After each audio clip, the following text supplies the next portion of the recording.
저는 우리 교회에서 아멘을 하십시오라고 이렇게 교육을 하거나 훈련시키지 않습니다. 그런데 여러분 아멘하는 그 영혼이 복된 줄 믿습니다.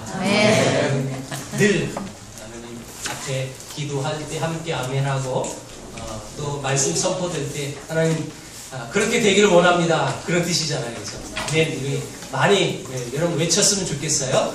절대 저는 강요 안 했습니다. 그것은 여러분들의 복입니다. 여러분들의 복 받으라고 제가 말씀드리는 거고요. 자, 우리 엑지스쿨 계속 진행되어지는데 지난주에 우리 하나님의 비전이 무엇인지 그것을 얘기했습니다. 계속 연결되는 거예요. 엑지스쿨이라는 제목으로 주보에 기록됐다는 것은 그것은 계속 연결이 되어져요. 자, 여러분 한번 기억해 보세요. 우리 주님의 비전은 어디까지요? 땅끝이에요. 여러분 왜 땅끝인지를 알아야 되는데 우리가 방금 마라나타라고 찬양한 이 찬양을 봐도 딱 알 수 있는 거예요. 아멘. 주 예수여 어서 오시옵소서. 그 예수님이 언제 오셨나고요? 네, 땅끝까지 복음이 증거되어지면 오시는 거예요. 그 길에 하나님 나를 사용하여 주옵소서. 내가 그 길을 열겠습니다. 이렇게 찬양한 것이 지금 마라나타거든요. 여러분 왜 우리가 이런 찬양을 하고 왜 이런 비전을 가져야 하느냐? 지난주에 말씀드렸듯이 이것은 제 개인의 비전이 아니고 우리 교회의 비전이 아니에요. 이건 하나님 아버지의 비전입니다. 하나님 아버지는 모든 열방이 하나님을 알고 그 하나님 앞에 예배하는 것을 지금도 너무너무 간절히 원하시고 계세요. 그래서 예수님이 마지막으로 이 세상을 떠나시면서 제자들에게 하셨던 말씀. 자, 이 말씀 다시 한번 우리가 엑지스쿨 할 동안 다 외우세요. 암송하세요. 그래서 몇 주 지나면 점심시간에 이거 못 외우면 밥을 안 주는 걸로 그렇게 하겠습니다. 한번 외워보세요. 외워보려고 노력하면 외워집니다. 시작! 오직 성령이 너희에게 임하시면 너희가 권능을 받고 예루살렘과 온 유대와 사마리아와 땅끝까지 이르러 내 증인이 되리라 하십니다. 네. 이게 하나님의 비전이라는 거죠. 땅끝까지 가서 증인되라. 자, 지난주에 비전을 받고 그 비전대로 살아가야 하는데 예루살렘 교인들은 그러지 않았다라고 말씀드렸어요. 그렇죠? 그래서 왜 그런 마인드를 가졌느냐? 선민의식이었다. 그래서 여러분 실례로 요나 선지자를 예를 들고 그것을 끝냈어요. 그렇죠? 유대 선민의식 그것 때문에 이 흩어진 유대인들이 어떻게 했는지 한번 보세요. 한번 읽어보겠습니다. 시작! 때에 스데반의 일로 일어난 환란을 인하여 흩어진 자들이 베니게와 구브로와 안디옥까지 이르러 돌을 이 복음을 누구에게만 전했다고요? 유대인에게만. 이게 유대 선민의식이라는 거예요. 유대인 아닌 사람에게 복음 전하는 게 이게 땅끝이고 모든 열방인데 하나님의 비전을 알았던 유대인들은 그게 아니고 우리 유대인들만. 여러분 그래서 이 유대적인 마인드를 하나님 바꿔주셔야 땅끝까지 여러분 결국적으로 우리에게까지도 복음이 들어올 수 있는 건데 이 마인드가 깨어지지 않으면 절대 여러분 선교를 할 수가 없는 거예요. 흩어진 유대인들이 유대인에게만 지들끼리만 복음 전했다는 거예요. 이방인 그 사람들은 복음 안 전했다는 거죠. 자, 이 유대인에게만 복음을 전한다는 것은 아주 마인드에 락이 걸렸다는 거예요. 지난주 여러분 그 단어 문구 생각하세요? 락 무슨 락? 마인드의 락이에요. 마인드. 여러분 이 마인드 자 보세요. 이 마인드 생각을 어떤 생각을 갖고 있느냐에 따라서 그 사람은 그 생각대로 행동합니다. 물론 가끔 이런 사람도 있어요. 보여지는 거하고 다르게 내 마음은 달라요. 그런데 이걸 잘 포장해가지고 잘 감춰져가지고 이렇게 예쁘게 보이는 척하는 그런 분도 가끔 계세요. 그런데 이런 건 속된 말로 언젠간 뽀롱이 나요. 언제 뽀롱 날까요? 자기도 모르게 예쁜 척 좋은 말 척하는데 늘 평상시에는 나쁜 말하고 나쁜 행동해요. 여러분 분명히 그 사람은 들통이 난다는 거지. 내가 어떤 생각을 어떤 마인드로 살고 있느냐에 따라서 그 사람은 그 행동을 하게 돼 있어요. 여러분 대표적으로 예수님의 제자들도 이 유대 마인드로 살고 있었어요. 여러분 이 제자들 중에 수제자가 하나 있어요. 예수님의 수제자가 누구죠? 베드로. 이 베드로 수제자도 이 유대 마인드를 갖고 계셨는데, 자 여러분 보세요. 한번 읽어봅니다. 베드로가 한 말입니다. 베드로가 한 말, 시작. 이르되 유대인으로서 이방인과 교제하며 가까이 하는 것이 위법인 줄을 너희도 알거니와. 이게 누가 했단 말이라고요? 베드로가 했어요. 근데 베드로가 이게 무슨 뜻이냐면, 자 이거 쉽게 얘기할게요. 자, 너 이방인, 나 유대인.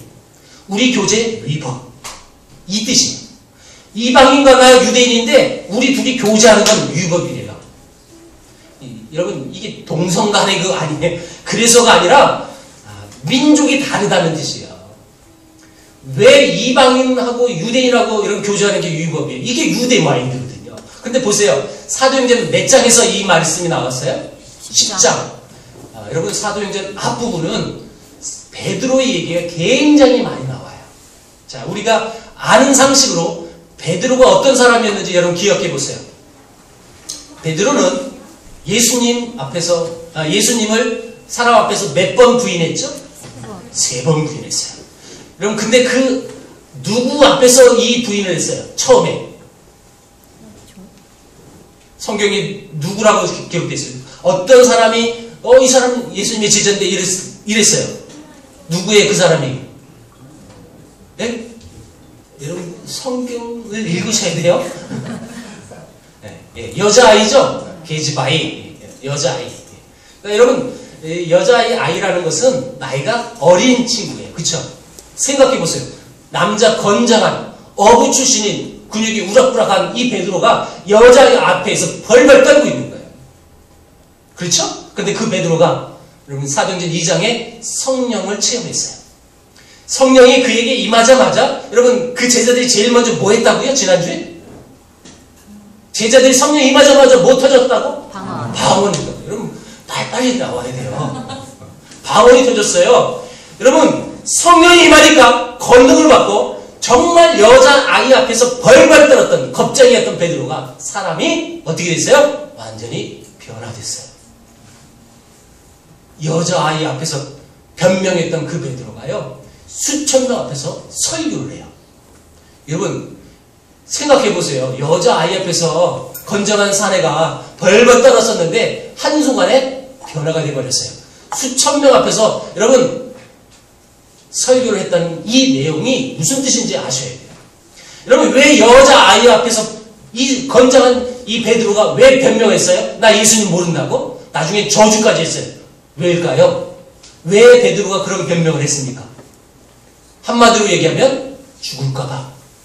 예수님처럼 붙잡혀가지고 십자가에 죽을까봐. 처형당할까봐 베드로가 그렇게 반응한 것입니다. 그런데 여러분 수천명 앞에서 베드로가 설교를 했어요. 그럼 어떻게 될까요? 일반적인 상식으로 베드로가 변화되기 이전에 가치관으로 생각했을 때 베드로는요 돌에 맞아 죽을 거예요. 근데 그거 다 알아요. 그거는 변한 것이 없어요. 근데 여러분 뭐가 변한 거죠? 그의 마음이 변한 거예요. 그의 마음이에요. 그의 생각이 변한 거예요.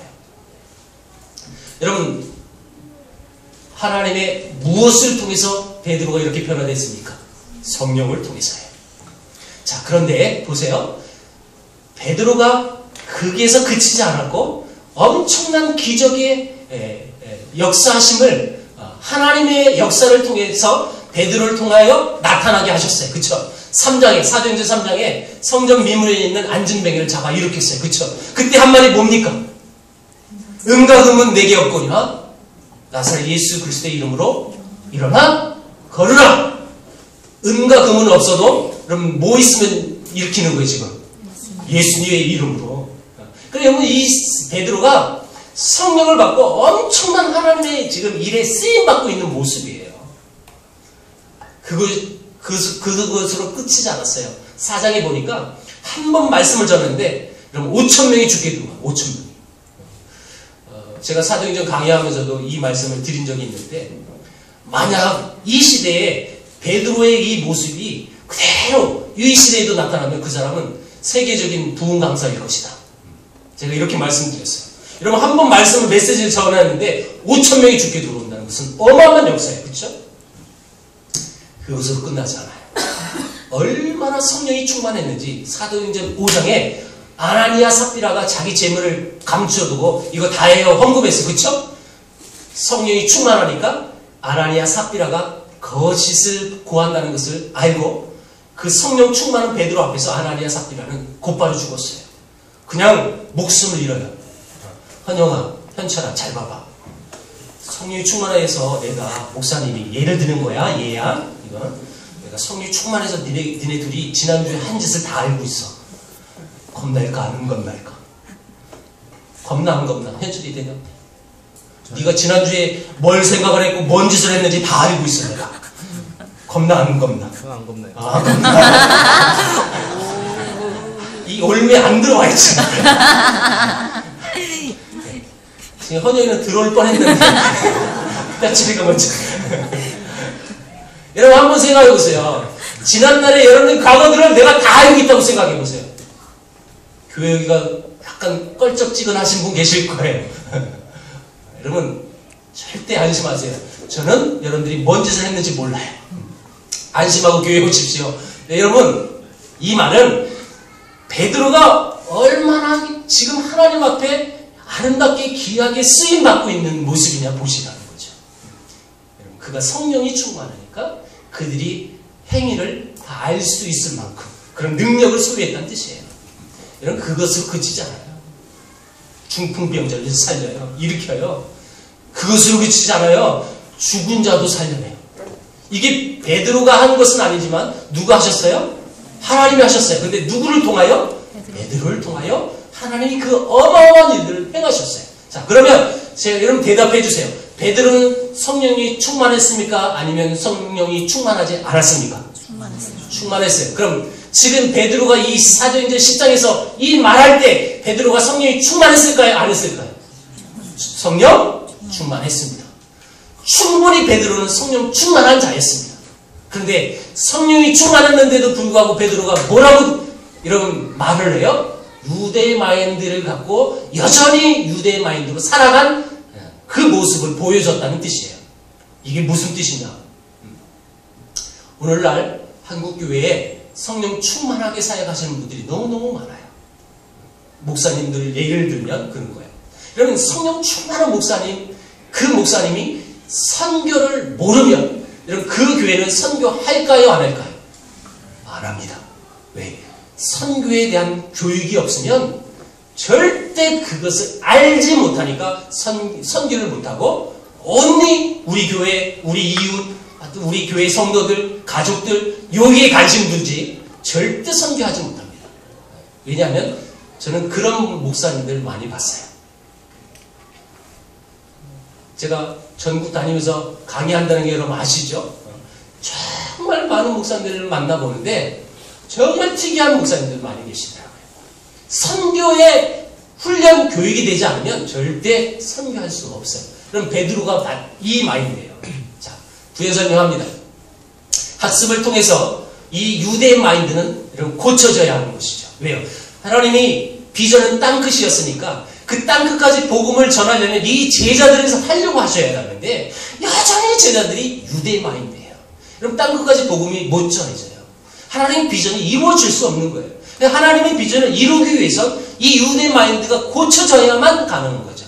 그래서 베드로를 하나님이 교육시켜요. 그게 여러분 그 유명한 고넬료와 베드로의 만남의 사건이라는 것입니다.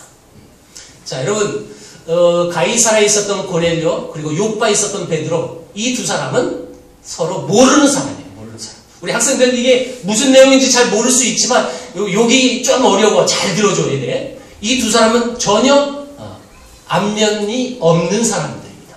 근데 하나님이 이 두 사람을 만나게 해줬어요. 성령을 통해서. 자, 근데 여러분 정말 재밌는 부분이 하나 있어요. 아까도 얘기했지만 저는 요 사도행전을 우리 교회 주일 오전 예배에 다 강의했어요. 그래서 오전 예배 잘 나오신 분들은 이 메시지를 들었어요. 기억이 나실 겁니다. 여러분 다시 한번 들어보세요. 요빠라는 장소, 요빠라는 이 지역에 베드로가 머물렀어요. 근데 이 요빠 장소가 어디였느냐면 지난주에 설명했던 유대 선민의식을 대표적으로 보여줬던 요나 선지자가, 여러분 하나님이 니느웨로 가라는데 어디로 도망갔어요? 다시스로 도망갔는데, 다시스로 도망갔을 때 배를 탄 곳이 요빠입니다. 그런데 여러분 보세요. 그건 우연일 수도 있잖아요. 그렇게 생각할 수 있죠. 천만에요. 하나님 참 기가 막히신 분이에요. 우리 표현으로 얘기하자면 요빠라는 그 대표적인 유대 마인드를 없애기 위해서, 여러분 그래서 만드신 건데, 뭐가 떴죠? 만료됐어요. 요빠가 만료된 건 아니고요. 요빠에 베드로를 오게 하셨고, 특별히 요빠의 어느 집에 머물렀느냐? 여러분 누구의 집에 머물렀죠? 아시는 분들 빨리 대답하셔야 돼요. 어디요? 시몬. 여러분 너무너무 겸손해. 우리는 그런 겸손의 미덕을 없애야 돼요. 이럴 때는 자신 있게 막 대답하셔야 돼요. 지난주에 얘기했습니다. 대답 안 하면 우리 교회 성도들이 그 지식을 제가 무시하겠다고. 대답하셔야 돼요. 시몬이라는 사람이에요. 네, 여러분 시몬의 직업이 뭐예요? 시몬. 네, 피장. 우리 개역 개정판에는 무두장이, 옛날 성경은 피장. 같은 말인데 피장이라는 것은요, 가축의 피, 그러니까 가축의 가죽을 가지고 그걸 가지고 가죽 제품을 만드는 사람을 피장, 무두장이 이렇게 불러요. 자, 그럼 유대법으로 여러분 반응해 보세요. 유대법. 자, 이 가축의 피를 가지고 피혁 제품을 만드는 그 사람은 부정한 사람일까요? 정한 사람일까요? 왜 부정할까요? 시체를 만져야 하니까. 유대법은 죽은 짐승의 시체를 그걸 가지고 가죽 피혁 제품을 만드는 사람을 부정한 사람으로 여겼어요. 왜? 부정한 짐승 시체를 만지지 못했거든요. 근데 이 사람은 부정한 사람인 거예요. 이 피장, 이 무두장이 시몬이라는 사람이 이 요빠 지역에 그래도 잘 살았던 사람인가 봐요. 넓은 집이니까 그 넓은 집에 이 베드로라는 유명 강사를 초청해가지고 자기 집에 모셔놓은 거예요. 제가 주일 설교할 때도 이거 예를 들었어요. 옛날에 부흥사경에 하면, 요즘은 목사님들을 호텔 이런 데 모셔서 이렇게 새벽에도 오시고 저녁에도 이렇게 아무 타치 않게 불편함 없이 요즘은 그런 시스템으로 해요. 그래서 저도 지방 강의 가면 호텔도 잡아준 적이 많아요. 요즘은 그런 시스템이에요. 근데 옛날에는요, 그 교회에 뭐 장로님이라든지 권사님, 지사님들 집에 그래도 웬만큼 사는 넓은 집, 강사분이 오셔서 한 방을 줄 수 있는 집을 여러분 대부분 그 집에 갔어요. 저는 생생히 기억해요. 옛날에 다 그런 거예요. 여러분 요 모습이 그 모습이에요. 피장이라는 이 피장의 직업을 갖고 있는 시몬이라는 사람의 집이 그런 역할을 해주는 거예요. 그런데 이 사람은 유대법에 의하면 부정한 사람이에요.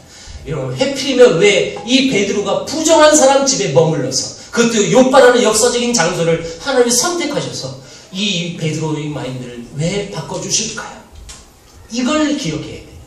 하나님의 절묘한 타이밍이랍니다. 이 요빠에 있었던 베드로, 고넬료, 여러분 하나님이 두 사람에게 비전을 보여주셨어요. 여러분 먼저 베드로에게 보여준 비전을 한번 보겠습니다. 한번 우리 학생들만 다 같이 읽어봅니다. 자, 시작. 먹고자 하매 사람들이 준비할 때에 방울함 중에 하늘이 열리며 한 그릇이 내려오는 것을 보니 큰 보자기 같고 네 개를 메어 땅에 들여섰더라. 그 안에는 땅에 있는 각종 네 발 가진 짐승과 기는 것과 공중에 나는 것들이 있더라. 또 소리 있으되 베드로야 일어나 잡아 먹으라. 자, 요약하면 이겁니다. 하늘로부터 내 귀퉁이에 이렇게 보자기가 이렇게 줄이 달려서 내려왔어요. 근데 그 안에는 뭐가 있다고요, 지금? 짐승들, 4발 달린 짐승들. 자, 요거는요, 유대법에 의하면 부정한 음식이에요. 우리 학생들 잘 들어봐요. 유대인들은 음식도 부정한 음식이 있고 정한 음식이 따로 있었어요. 그래서 부정한 음식을 먹으면 안 돼. 하나님이 말씀하셨던 정한 음식만 먹어야만 했었어요. 부정한 음식을 보여주고 하나님이 베드로에게 뭐라고 그런 거예요, 지금? 잡아 먹어라. 그럼 베드로가 그거 먹으면 어떻게 되는 거예요? 그 사람 부정한 사람이 되는 거예요. 하나님이 이 비전을 보여줬어요, 베드로에게. 그럼 베드로가 어떻게 반응했을까요? 아멘 먹었을까요? 아니요. 베드로는 3번 거절해요. 왜? 하나님이 3번 보여줬거든. 그래서 베드로는 무조건 3세번이에요.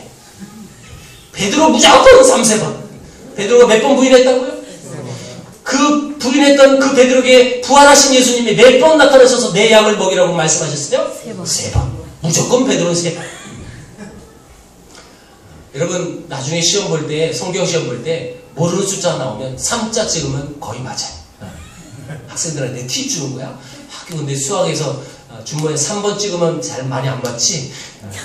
그 수학을 찍을 땐 준모한테 물어보고 찍으세요. 자, 베드로가 그 비전을 보고 그렇게 반응하지 않아요. 안 먹어요. 못 먹어요. 자, 예를 들겠습니다. 자, 여러분, 저 기타 치고 있는 저분이 누굴까요? 빨리 찾아보세요. 이용남 목사님. 누구요?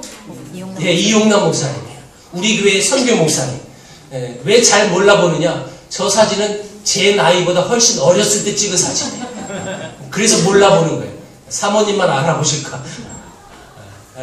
저 사진은 감비아에서 찍은 사진이에요. 그러니까 저분이 아프리카 감비아에서 몇 년 선교 사역을 하셨을 때 찍은 사진인데, 제가 이 강의하면서 늘 우리 이용남 목사님을 이렇게 열거하면서 저분을 신랄하게 비판해요. 오늘은 오시지도 않았으니까 비판할 수 있어요. 이유를 소개합니다. 저분은 선교적인 마인드가 원래는 없었던 분이에요. 근데 선교사로 나갔죠. 근데 그 이유를 소개하는 거예요. 저분이 교회에 개척을 하셨어요. 전도사 시절에 신대원 다니면서 교회를 개척했는데, 저분은 단에서 선교 이런 주제를 가지고 설교를 하신 적도 없어요. 온리 이제 저분은 다른 마인드로 목회하셨어요. 무슨 다른 마인드냐? 쉽게 표현합니다. 저분은 삼각산 마인드예요. 자, 삼각산 마인드가 뭔지 모르니까 소개를 합니다. 어른들은 좀 아실 분들이 계시지만, 삼각산이라는 것은 서울 청와대 뒤쪽으로 있는 산이에요. 북한산 그 자락인데, 옛날에는 삼각산에서 그렇게 많이 천연을 했어요.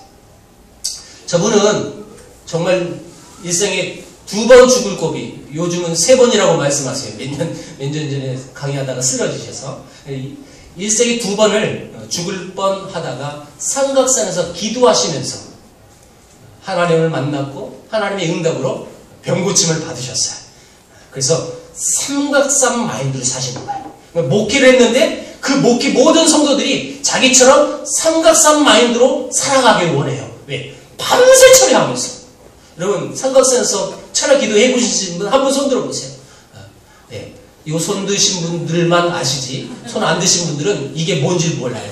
해보세요. 안 해봤으면 말을 하지 마세요. 이건 정말 겁나요.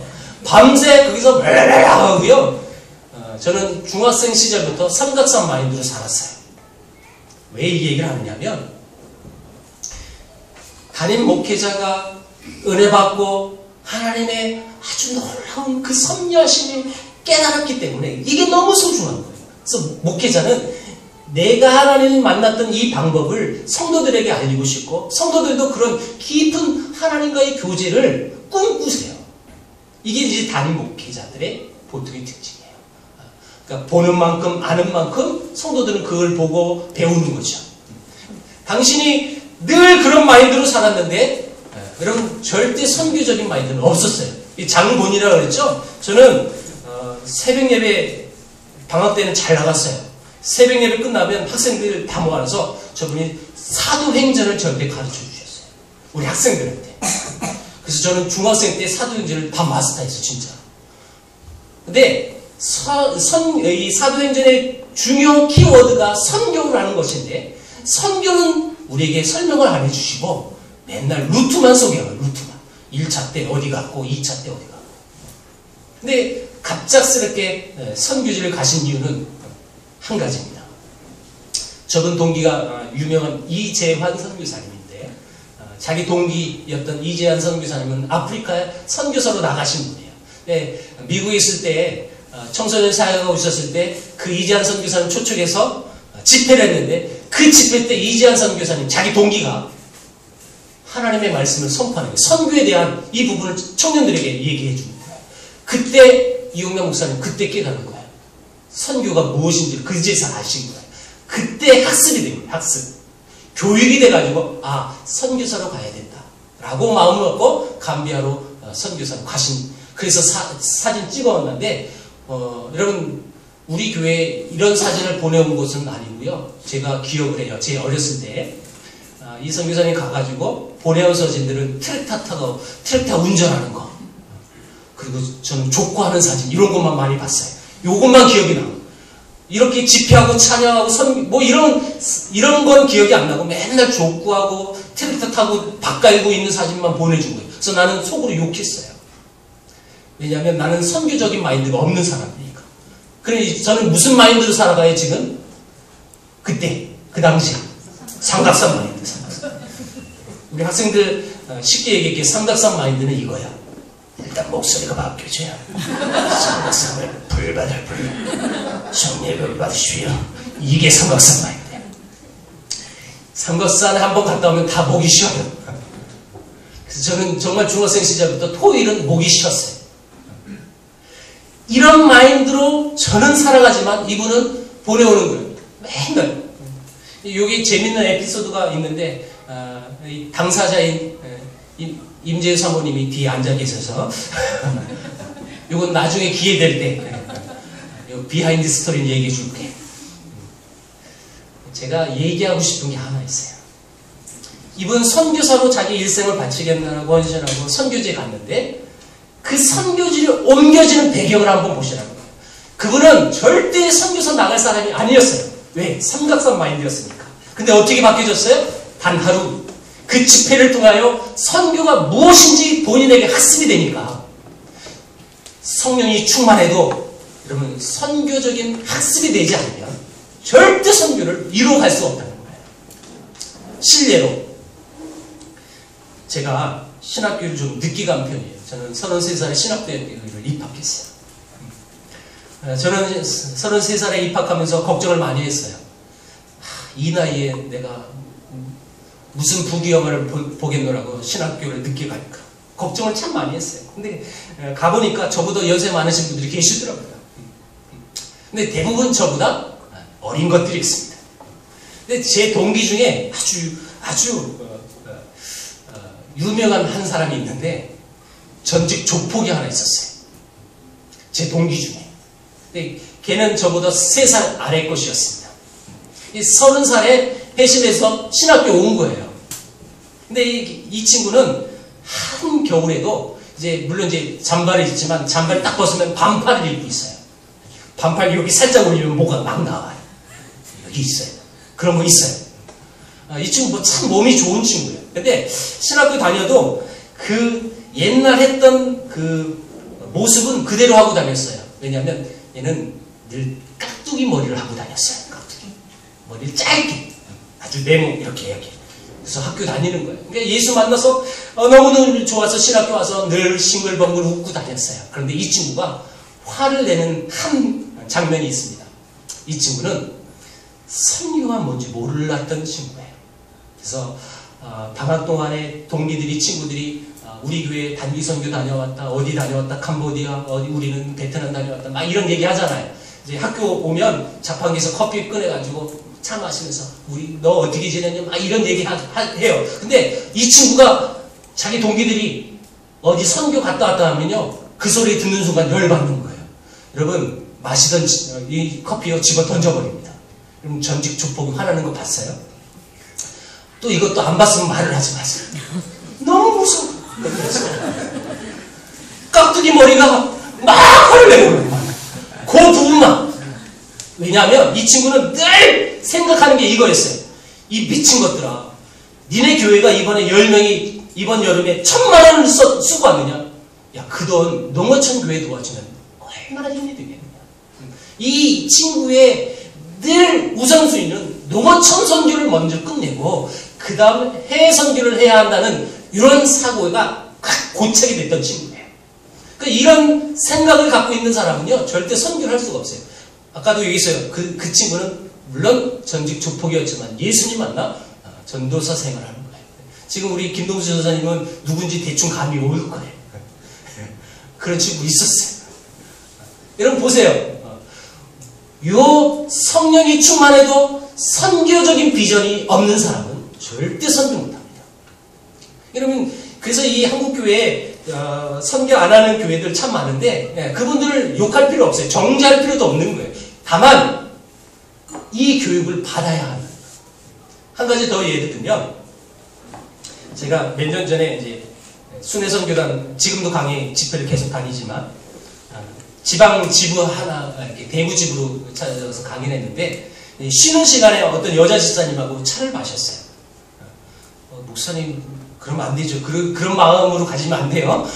우연찮게 이렇게 커피를 타고 마시는데, 이 집사님하고 대화를 하는데, 너무 놀랐어요. 왜냐면 그 집사님, 친구, 고향 친구가 제 신학교 동기였어요. 신대원 동기.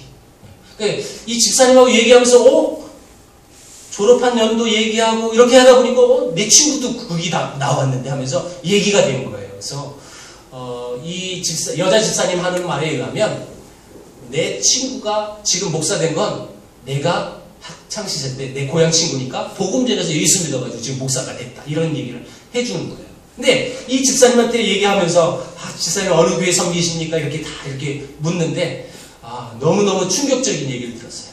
그럼 집사님, 담임 목사님이 이 훈련, 순회선교단 훈련 잘 받으라고 잘 보내주신 거죠? 했더니 아니요. 너무너무 놀라서 왜 그러냐고 물어봤어요. 그 집사님 이랬습니다. 우리 담임 목사님은 선교단체에 가서 훈련 받는 것을 굉장히 싫어하십니다. 아니 왜요? 우리 담임 목사님은 이런 사고를 갖고 계셔요. 김집사가 선교단체에 훈련 받다가 필 받아가지고 선교직 하면 어떻게 해? 우리 교인 한 명 줄잖아. 이래서 담임 목사님이 선교단체 훈련을 못 가게 공식적으로 막아두신 거예요. 누구도 선교단체 가서 훈련 받지 마세요. 자, 여러분, 제가 그 목사님을 정죄하는 게 아닙니다. 제가 여러분 이해하기 쉽게 표현하는 거예요. 아무리 성령이 충만하여 아름다운 교회 목회 사역을 할지라도 그 안에, 이 마인드에 여러분 선교적 마인드, 교육이 없으니까 선교로 반응하지 않아요. 이거 바꿔야 돼요. 그럼 베드로가 그래서 바뀌어지는 거예요. 자, 주여 그럴 수 없습니다. 저는요 한 번도 유대인으로서 먹어본 적이 없어요. 이렇게 반응하죠. 하나님은 3번씩이나 내가 깨끗게 했으니까 먹어. 3번씩을 보여줘요. 여러분 이게 이제 첫 번째 베드로의 이제 환상을 보게 하는 거고, 두 번째는 뭐냐면 이겁니다. 전에도 얘기했지만 사도행전에 나온 환상이라는 단어는 비전이라는 단어라고 제가 말씀드렸어요. 그러니까 베드로가 그 보좌기 쌓여진 게 그게 무슨 뜻이지? 우리는 그게 이방이라는 것을 우리는 다 알고 있는데 이 베드로 그때 몰랐어요. 곰곰이 생각해요. 이게 뭐지? 하고 있을 때 고넬료의 하인들이 찾아와서 여기 베드로 있어요? 물어봤어요. 근데 이 베드로가 이 고넬료 하인들이 막 도착하기도 전에 성령께서 베드로에게 이미 찾아와서 말씀하셨거든요. 뭐라고요? 이렇게 말씀하셨어요. 2 사람이 너를 찾으니 일어나 내려가. 의심하지 말고 함께 가라. 내가 그들을 보내었느니라. 여러분, 성령께서 베드로에게 말씀하셨다면 그 사람들을 누가 보냈다는 거예요? 성령께서, 하나님께서 보내주셨다는 거죠. 근데 베드로는 몰랐어요. 근데 이 말 끝나자마자 여기 베드로 있어요? 깜짝 놀래요. 그래서 어쩔 수 없이 이제 날이 됐으니까 그 2 사람을 집에 머물게 하고 그 다음날 자고 일어나서 그 다음날 아무런 의심하지 않고 고넬료 집에 찾아갑니다. 그때 고넬료 만났을 때 베드로가 한 말이 나 이방인, 나 유대인, 너 이방인, 우리 교제 위법, 이렇게 말하는 거예요. 이 말 끝나자마자 고넬료가 여러분 대답합니다. 고넬료 여기서부터 읽어봅니다. 고넬료 시작. 천사의 지시함으로 내가 사람을 보내었더니 오셨으니. 자, 고넬료가 대답할 때 자기가 보냈대요? 누가 보냈다고요? 전사의 지시하고. 그럼 이 모든 주어진 일, 이 배경들, 이 세 번의 환상, 이 비전이 베드로가 그제서 깨달아요. 그제서. 나하고 하나님의 생각하고 다르구나. 여러분, 그래서 베드로는 3세번이에요. 그래서 이 세 번째 비전을 알고 고백합니다. 자, 여기 읽어봅니다. 시작. 내가 이제 깨달았다. 하나님은 이방인에 대한 편견이 없다는 것을. 난 이제 깨달았다. 지금까지는 나는 정말 이방인에 대한 편견이 있었는데 하나님은 그렇지 않구나. 그걸 이제서 깨달은 거죠.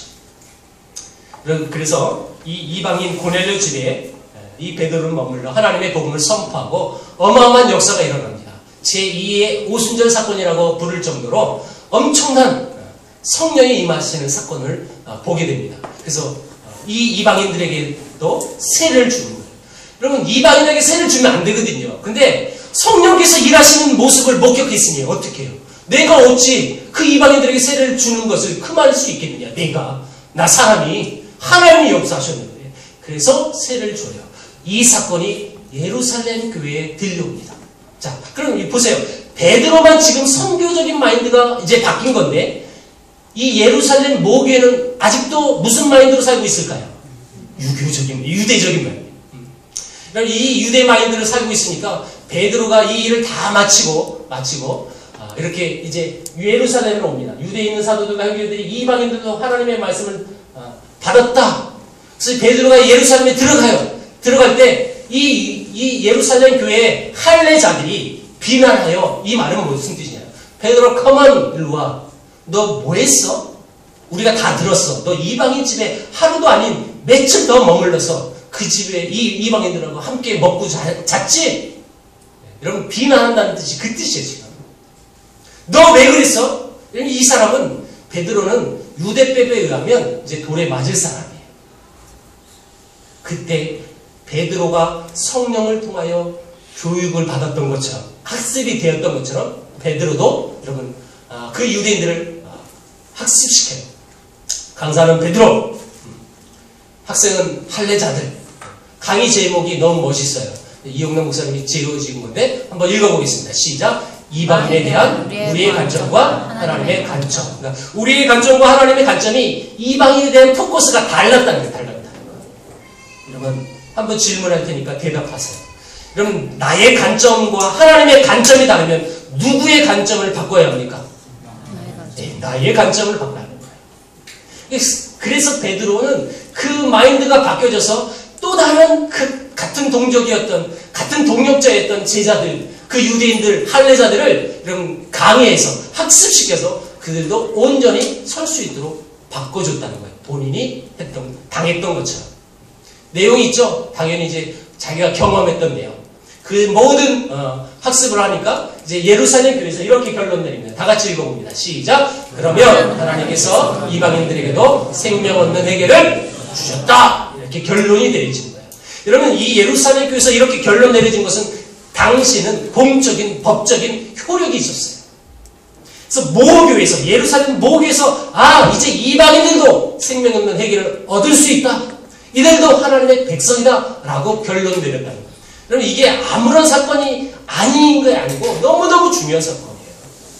이 사건을 통하여 이제 본격적으로 이방인들에게 이제 전 세계로 복음이 흘러갈 수 있었던 아주 귀중한 밑바탕이었다는 거죠. 자, 보세요. 흩어진 자들이 베니게와 구브로 안디옥까지 이르러, 베니게, 구브로, 안디옥, 여기 다 이방 지역입니다.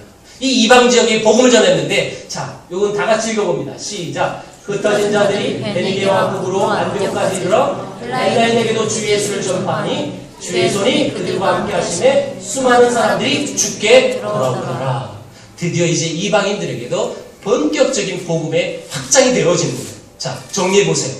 자, 지난주에 우리가 주님의 비전, 하나님의 비전은 땅끝이라고 배웠어요. 그 하나님의 비전이 땅끝인데 여전히 흩어져서 유대인들에게만 복음을 전하니까 그 하나님의 비전이 이루어갈 수가 없는 거죠. 그 하나님의 그 비전을 이루어가기 위해서 하나님은 학습이라는 것을 활용하셨다는 거예요. 그래서 여러분들 지금 저한테 지금 학습을 당하고 있는 거예요. 이제 우리는 왜 선교를 해야 하고 왜 하나님의 비전이 땅끝인지를 이제 알았습니다. 이제 그 비전이 무엇인지 알았으니까 그 비전에 맞추어 살아가야 하는 그런 사명이 우리에게 주어진 것이죠. 그래서 힘들고 어렵지만 지난주에도 말씀드렸어요. 그래도 우리 개척교회가 선교를 하고 있는 거예요.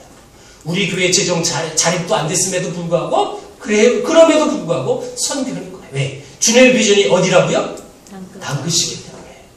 작지만 그걸로 무슨 세계의 선교를 다 이룰 수 있어요. 몇십만 원 갖고 턱도 없는 소리죠. 그렇죠? 할 수 없어요. 다만 우리에게 주어진 환경 속에서 최선을 다하여 이루어가는 거예요. 오늘 우리가 북한을 품고 기도했던 주일이에요. 여러분 이 세계를 품은 기도를 주일날 와서 한번 잊고 이렇게 돌아가지 마시고 한 주간 세계를 품은 기도의 내용입니다. 우리 교회가 꼭 이것을 위해서 기도하세요. 올해 우리는 1월날부터 이제 북한 목장을 이렇게 또 통해서 또 열심히 더 기도할 것이고 또 이 북한 땅에도 복음이 들어갈 수 있도록 우리 작지만 또 한 계좌를 이제 또 시작했어요. 이 모든 것이 뭐냐는 거예요. 하나님의 비전이라는 거예요. 우리 학생들 제가 피드백을 들어봤는데 잘 이해했더라고요. 네, 하나님의 비전은 땅끝이에요. 근데 이 비전, 그 비전에 나의 삶을 맞춰야 가는 거예요. 내 관점과 내 가치관을 이 비전에 맞추어 가는 거예요. 이제 이 목만 남은 거죠. 여러분들이 어떤 직업을 갖든 상관없어요. 그 직업을 통해 하나님, 내가 어떻게 하면 열방의 하나님을 알 수 있게 할까요? 내가 어떻게 하면 그 축복의 통로에 쓰임받을 수 있을까요? 기도하면서 준비하는 우리 귀한 우리 청소년들 다 되기를 주의 이름으로 축복합니다. 기도하겠습니다.